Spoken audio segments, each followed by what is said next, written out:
Thank you very much. Thank you. First of all, I need to apologize because, as you can hear, my voice is pretty bad. I look like a frog, but I have a terrible cold, okay? Actually, I would like to see what is in colors my voice today, like Neil was saying before. So yes, I have a strange kind of career, because until 2 years ago, I was working for media, for the future of media. I was the head of future media and strategy at the European Broadcasting Union, which is a big consortium of all the public service broadcasters in Europe and in the world. And I actually joined the company because I wanted, in a sense, to create an impact. But it was too slow.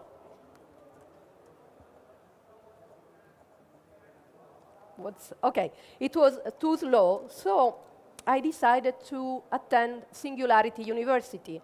I think it was mentioned before. It's a think tank that is, thank you very much, that is actually in the Silicon Valley, in the NASA park, founded by Ray Kurzweil and Peter Diamandis.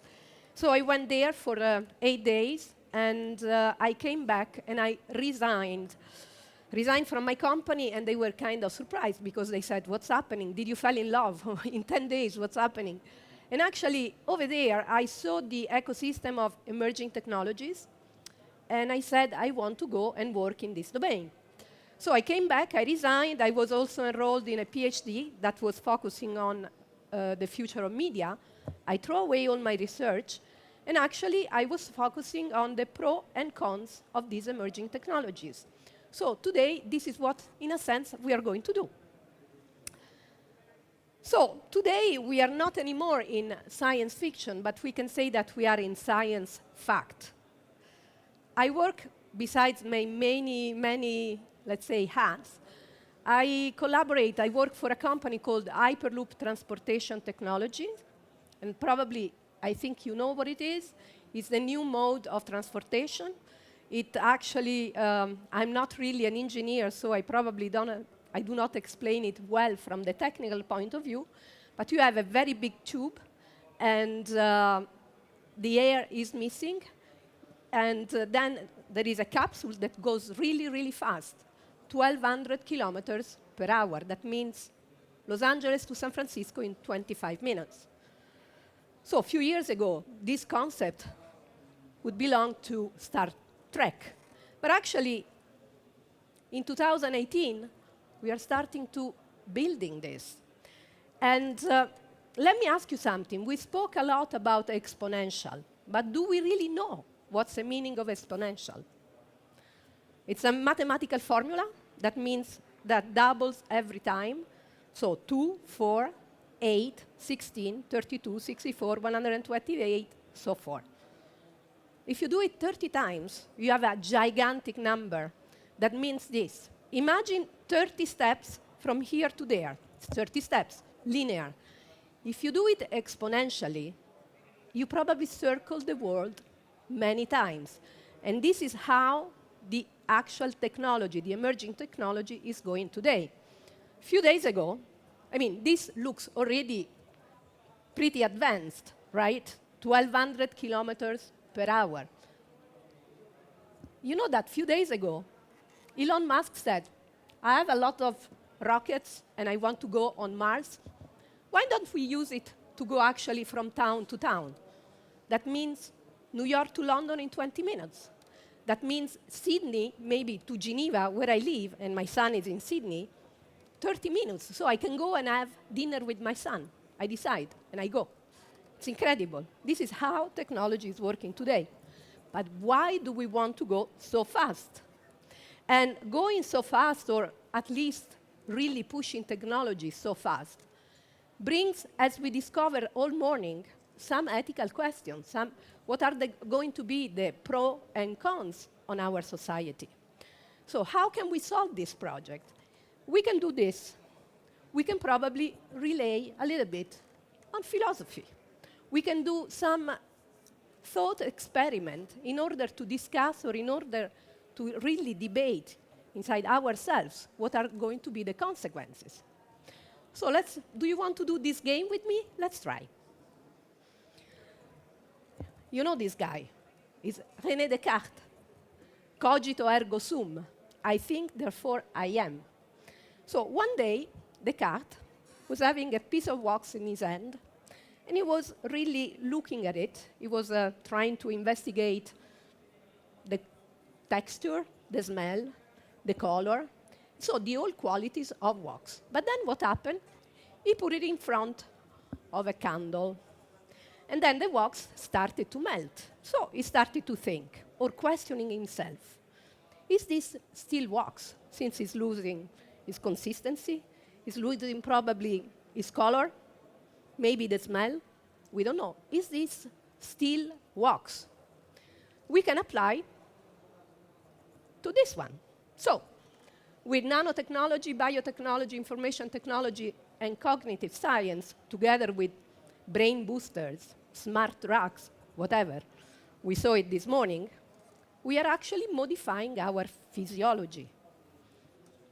So, the point is, are we still wax, meaning that are we still humans? And if we are, what are the limits to be considered still human, or maybe another species? And this is something that we should really consider. Because there is a big difference between human being and being human. Why? It's the same. No, it's not. Because the word being is in a different position. What is a human being? A human being is Homo sapiens, right? So it's a species, is an entity, a being that has the capacity of express itself with a good language, has a brain probably more developed than other species, and can stay straight. While being human is our essence, is the empathy, compassion, generosity, it's humanness. So what we are going to analyze later on is how far is too far? What is the difference between humans or the Homo sapiens with other animals or other species? Our species is the only one that can actually acquire technology or invent technology and then use it. We are the only one. And the first technology, no, actually, not only that, we saw this morning that we are also able to become technology. We saw it today. What is our first technology that we discover? It's this one, it's fire. You know, at the beginning, humans and animals, humans, hominids, and animals were really terrified by fire. But then, I was looking at the time. But then, the humans, or actually the hominid, made a discovery, and they actually embrace the technology, and they use it. They use it to warm their environment, to actually fight or to push away the wild animals. But most importantly, they use it to cook food. That was a big, big, important period or moment for our evolution. Why? Because before cooking or before fire, men or Homo hominids, they were crawling, they were spending half a day of hunting and half a day in digesting the food. But with cooking, the food was definitely easier to digest, gave to the brain more nutrients, and therefore the humans, or the hominids, became, sooner or later, Homo erectus and then Homo sapiens, because they had time to develop tools, to do agriculture, and to stand straight. Like Lucy. This is the first one that we met. Now, another technology that today is really disputable is genetic engineer. We know that today we have a procedure that is called CRISPR that allows us to actually edit DNA pretty easily. And of course, this is opening lots of ethical questions because, okay, it will be, and it's already incredibly fantastic to fight genetic diseases. But at the same time, again, how far is too far? And also, who's going to decide? Who's going to, I don't want to use regulate, but here it's a term that we have to use. Who's going to regulate it? Is it going to be the government? Is it going to be the doctor? An ethical board? The individual? We don't know. And doing a sort of intervention on DNA means right away you think what? Designer babies? Bio weapons, to name a few.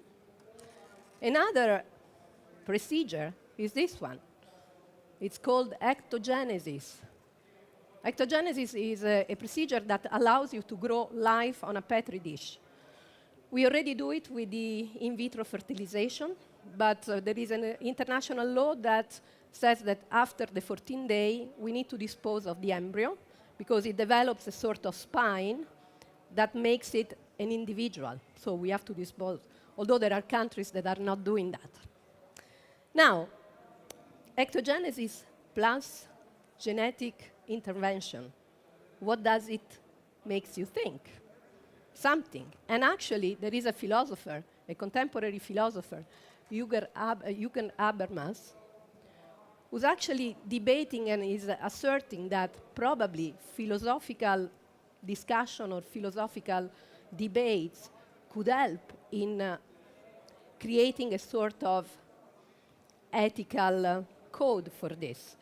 He's debating on reprogenetic, which is the conjunction between, to intervene genetically on the embryo.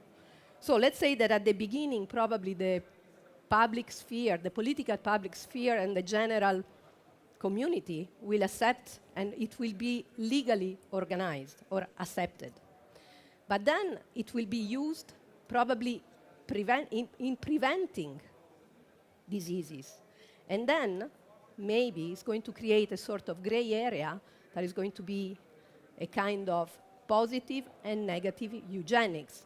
You know, eugenics is a procedure, or it was a procedure to create a different race or a stronger race. So again, we need to create awareness, and my role is not to create or give you answer, it's just to create awareness on these technologies. Again, probably philosophy and thought experiment could help us to do it. There is another, for example, issue. You know that we are working on memory today. We have memory hackers that are scientists intervening in memory, trying to erase bad memories. And again, here, philosophy can help us. This is an old English philosopher, John Locke, that developed a sort of metaphor that probably you know. It's the prince and the cobbler. So the prince and the cobbler, the prince goes to sleep in his castle and the cobbler goes to sleep in his house. The day after, they wake up and they change body, meaning that one is in the other body. Are they the same person? And this makes you think, how much memory do you have to retain in order to be your individual? Because we know that memory makes who you are. And if you erase memory, how far can you push? How far is too far without losing your being the individual that you are? So philosophy can help, as I said. Then we spoke a lot about AI and individuality. So I'm sorry if I'm repeating, but being the last speaker, unfortunately, it's like that. We are talking about ANI, artificial narrow intelligence, that is Siri. It was Siri, and now it's DeepMind and Watson. But I have a little anecdote on AI, because my assistant is a artificial narrow intelligence. So she focuses only on one task. She manages my meetings. So she can access in my calendar, and she actually manages my meetings. So I write to her. Her name is Amy Ingram. All right, Amy, I would like to meet this person. Can you please arrange in the afternoon? She knows 5 of the places that I like most, and she does it. So one day, a gentleman from outside Geneva wanted to see me. So I said, OK, arrange it with Amy. So they did it. And the day he was coming to Geneva, he calls me and says, my flight has been canceled. Bad weather, sorry, can we rearrange it? And I said, yes, do it with Amy. Amy, each weekend, sends me a kind of summary of what she does. And I saw that the conversation between the two people, the gentleman and my Amy, was a little bit too much just to actually arrange a meeting. So I wanted to know more. And I saw that the gentleman was being a little bit, not really flirting, but a little bit gallant. Let me tell you something about Amy. She's very, very gentle. She speaks fantastic English, and she's very relaxed. Not like us, that we are always on the run. So I had to explain him without saying bluntly that he was actually dealing with a software, because at the end, Amy says, Amy Ingram, common, personal assistant of Nicoletta IACOBACCI, common, powered by AI. Then I discovered that actually Amy Ingram, which is not one name, it's one name for many people, received a lot of gifts in the States. Friends of mine told me, but I received chocolate, flowers for Amy, I don't know what to do. So I felt really being in the movie Her. But actually, this is what's happening. So this is my personal experience with artificial intelligence. Then we know that we mentioned that we are going to general AI, which is the artificial intelligence that is going to match our intelligence. And what's the meaning of that? It means that this intelligence should become sentient, meaning should have its own individuality, should be social, should take responsibilities, and should learn by memory. We are not there yet. So far, the two people, or the people that I know that, the entity that I know that I have a sort of general intelligence are these two guys. But we are making baby steps, because the AI in the Google cars, for example, or in the autonomous car, they can take some responsibilities, or they can learn a little bit by experience. And here again, we have a sort of parable or metaphor that can help us in discussing this ethical debate. You know that now it's a huge ethical debate. Therefore, this Jason Miller, he's an engineer, but also he's a philosopher. He actually took, I don't know if you remember the trolley dilemma, and he put it good for this dilemma of autonomous car. So this story goes like this. You have a tunnel, and you are approaching with your car, autonomous car, the tunnel. And in front of the entrance, a child actually fell in the middle of it, blocking the entrance. What the car should do? Should it go and kill the child, or should it turn and risking to injure the people that are inside, or maybe killing them? We don't know. Who's going to decide? Is it going to be the car? How do we manage this problem? So again, philosophy cannot give you really the answer, because philosophy is what? Makes you think, creates questions, creates problems. But it's good, because today we have scientists and innovators that focus mainly on their own creation. But if we have also together some philosophical debates, probably our future could be better. Don't forget that before Newton, philosophy and science were one entity. Another problem is with the killer drones. We know that killer drones are a big issue, especially at the UN. Let's say that a killer drone does a mistake or does something that is not right. Who's going to take the responsibility? Who's going to be the fault? The company that produced the drone? The software, the coder? The engineer that developed it? The company that is producing it or selling it? We don't know. Again, we need to do some debates.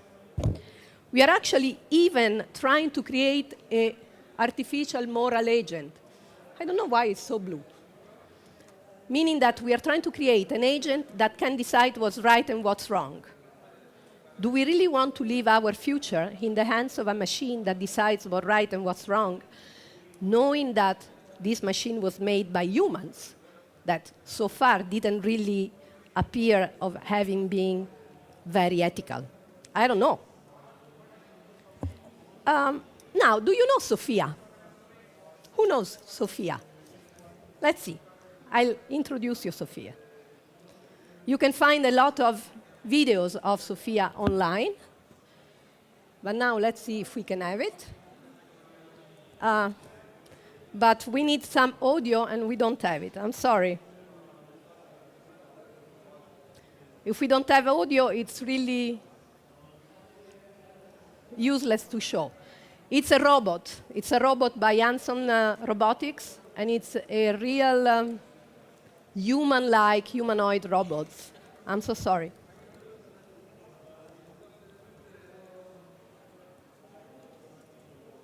I don't know. OK. We can try again. Otherwise, you go online and you find it.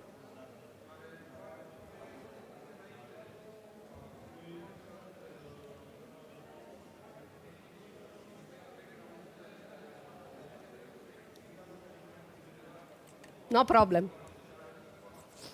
As you can see from the facial, she's very, very human-like. But if you hear her talking, it's incredible. Don't worry about it. No problem. No problem. No problem? No problem. OK, so we met Sophia even though we didn't hear her. And my question is, I know you are tired, you want to go to lunch. And this is another problem for the last speaker, but let me go fast.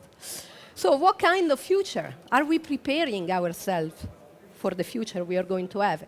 Another, we touched already this, another transformative technology is virtual reality. I actually teach virtual reality and virtual reality storytelling in Geneva and in China. And although virtual reality at the beginning seemed, as we said, something that could last very little, like 3D, actually is staying because a lot of big companies are investing lots of money and resources on actually developing it. And now it seems that everybody, or at least many, have tried and companies want to embrace this technology. It started with gaming. We know that who developed Oculus Rift. He did it because he was a gamer and he wanted a more engaging experience. So he developed the Oculus Rift. But then from gaming, it went easily to entertainment, architecture, and real estate. Imagine to rent or buy an apartment. Something is to see it in a picture, and something else is to walk inside. Of course, education. For education, is going to be a groundbreaking technology. For disability, who cannot really do nothing. But with VR, they can pretend walking on the beach of Bali. It's incredible. Engineering is starting to use it. Car manufacturing, they use it completely because you can feel inside the car how fast can you go. Advertisement companies. We said health. And also, cinema VR are popping up all over, in Europe and in China. You cannot imagine in China how big is VR. And social VR, why? It was acquired by Facebook. You saw already this picture. We were in the Internet of Information, but now actually they want to make us in the Internet of Experience because VR is giving us a lot of experience. But the problem is what? Who tried VR? The first time you tried, did you feel nausea? Did you feel bad? You know why? Because you are present in a situation, but you don't see your hands and your feet. So the brain goes bananas. It says, what's going on? I'm there, but I'm not. I cannot see myself. And now with haptics, we said it before, we are actually able to have the possibility to touch and to see ourselves. This is one of the companies. You don't have the sound, but this is one of the companies, and we have many of them, that is actually working on haptics, meaning that you can see yourself and your hands while you are in VR. And of course, this thing is going to, this problem, this challenge is going to be resolved with MR, that is mixed reality, like HoloLens. VR is also a big issue in journalism, and this is what I'm focusing on, VR in storytelling and journalism. You know that the New York Times was one of the first embracing the technology. Actually, we need to do a little explanation, because we have stereo VR and mono VR.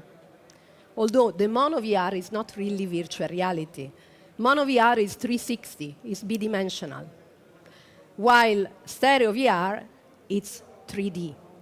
So up to now, it's good and it's easy to do the mono one, meaning 360 bidimensional. Still, for the virtual real, so 3D, is a little bit difficult from the production point of view, although it's growing exponentially. Because you need at least 16 cameras, you need entity that has 16 cameras in order to recreate completely the environment. But let's talk about journalism. So what is the role of a journalist? To give the objective truth, right? I was a journalist before in my previous life. And the first thing that you have to learn is to give the objective truth. How can you do that in a context of 360? Because VR provides a platform that could be full of ambiguity. Why? Because you are talking about a story that is happening here, but maybe in the back you have something that is contradicting what you are saying. So the journalist is not anymore only a journalist, but has to become a sort of curator of reality, which goes a little bit against the code, the ethical codes of journalism. So how can we solve it? We have to reflect on that, because the journalist becomes a curator of reality. And then, how much reality can he show? How much can he go? Again, how far is too far? And this needs to be reflected. And then about content, because let's say that for us, grown-ups, it's not too difficult, because we know what is reality. Allow me to say real reality and fictional reality. But what about kids? How do they know what is going to be real and fictional? Let's say that they will find a reality that is going to be less challenging, so easier, more pleasurable, and more colorful. How can you convince them to be in the real reality? So you need to discuss it, debating, and actually when I teach to people that deliver or develop content, they have to think about that. Maybe they have to do content that will push kids also outside. For this reason, I say philosophy and ethical debates at the beginning of the technology is very, very important, because the impact on society is enormous. We spoke about implant. I'm not giving any answer. I just create awareness. Companies, there is a company in the United States that actually offered to employees to do an implant in their hands to open doors, use computer, buy snacks, use copy machine, whatever. But if the employee are not aware that this implant also gathers data that can be shared by the employer, so the employer knows where you are, what you do, and etc. If you're not aware of that, what's happening? That you're going to become a slave, right? And actually, another philosopher, Bertrand Russell, says that the morality of work is the morality of slaves. And the modern world has no need of slavery.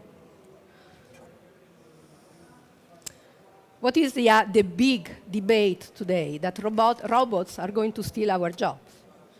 And the real disruption is going to happen when prepared people are not going to be able to find an employment, because actually it's going to be replaced by robots. We know that in China, a company replaced 90% of their human working force with robots.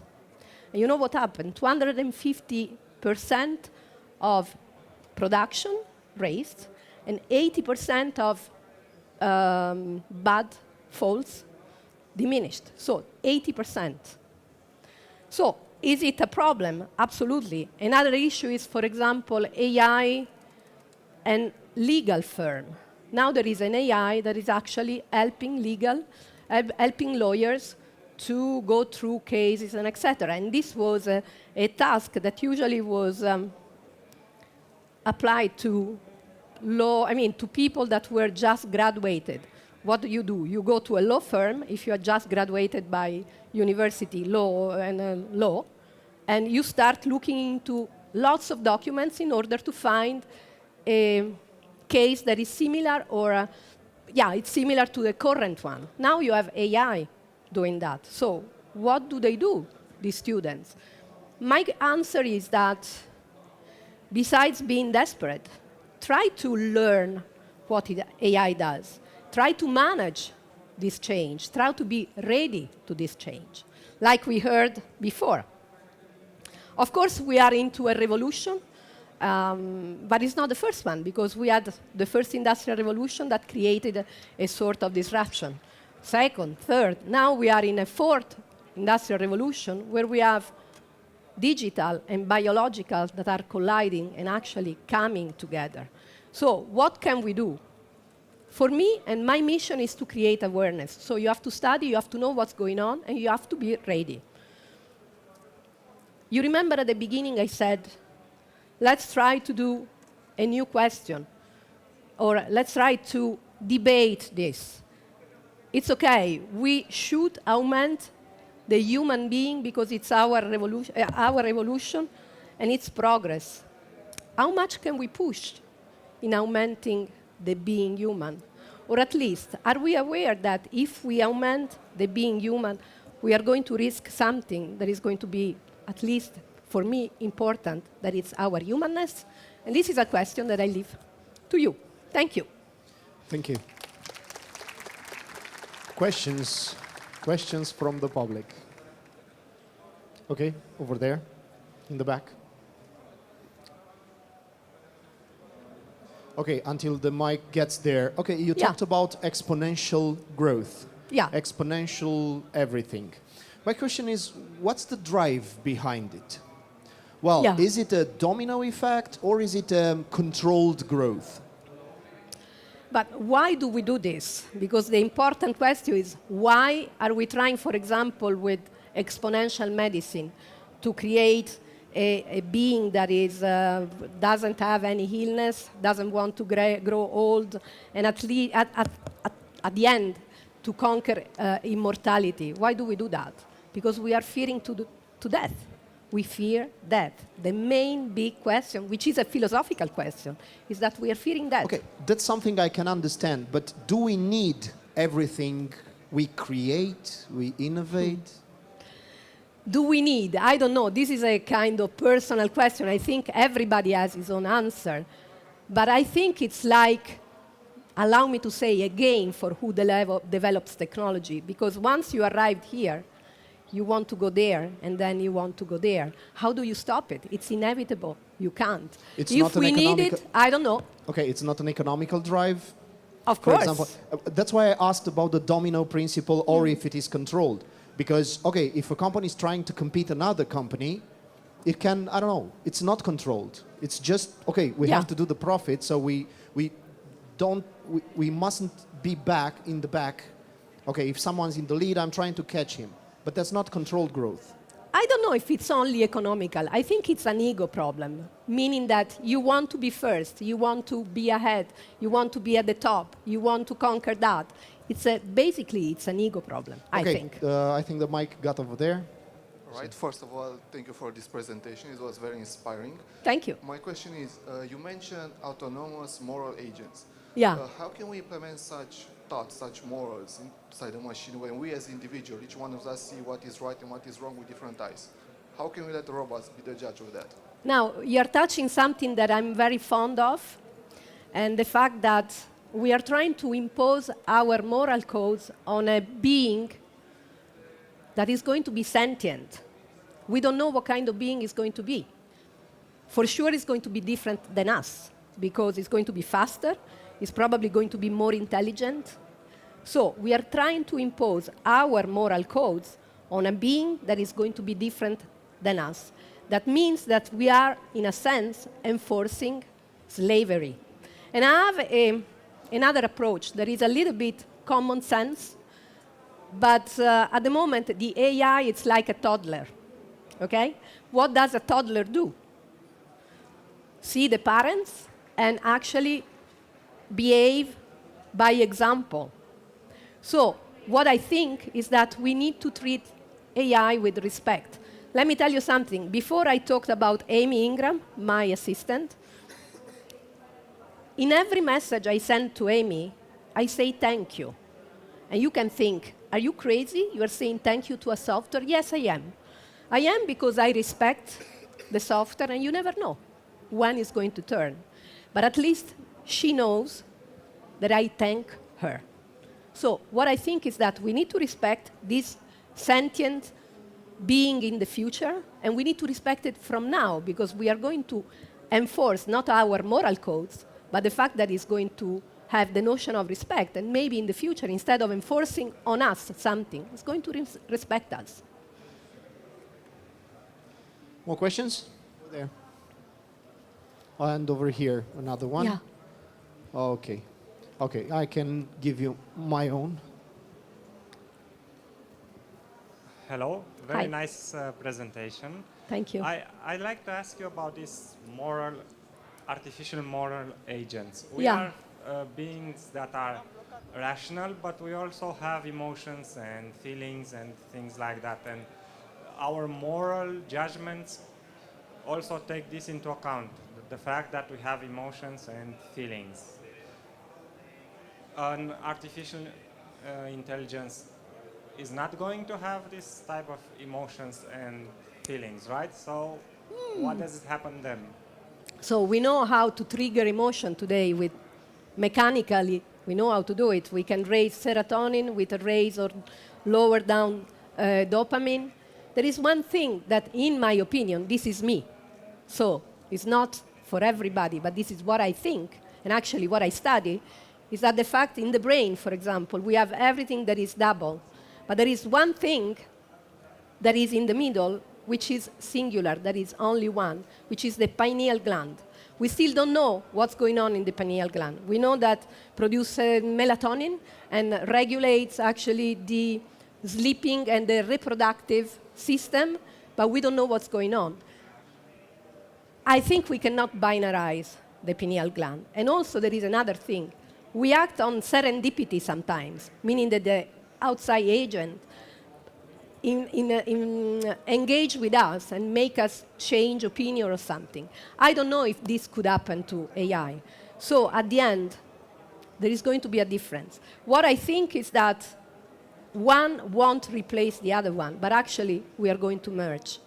What we saw today, we are going to become not only cyborg from the mechanical point of view, but we are going to become also something from the brain point of view, like Elon Musk is trying with Neuralink, which is a new company that is engaged with brain.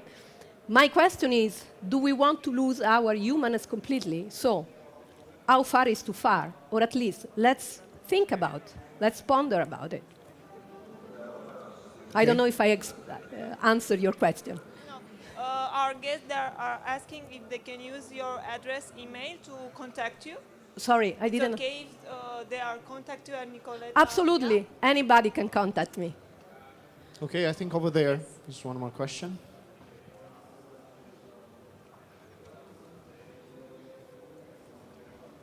Hello. Hi. So I've been reading that AI basically is, let's say, is based on learning from some symbols of reality, right? Because everything we teach AI is some set of data that represents reality. And because of that, it's somehow dealing with, not with reality itself, but with a symbol of reality, yes? And I've seen that neuroscientists say that the brain works in the same way, because we get through our senses some symbols of reality, not reality itself, and we create in our head an image of reality, right? But I think there is a difference between us and how AI works in the essence of human consciousness. I think that's not really, I don't think it's possible that an AI could become sentient like we are sentient, you know, to have a consciousness like humans have.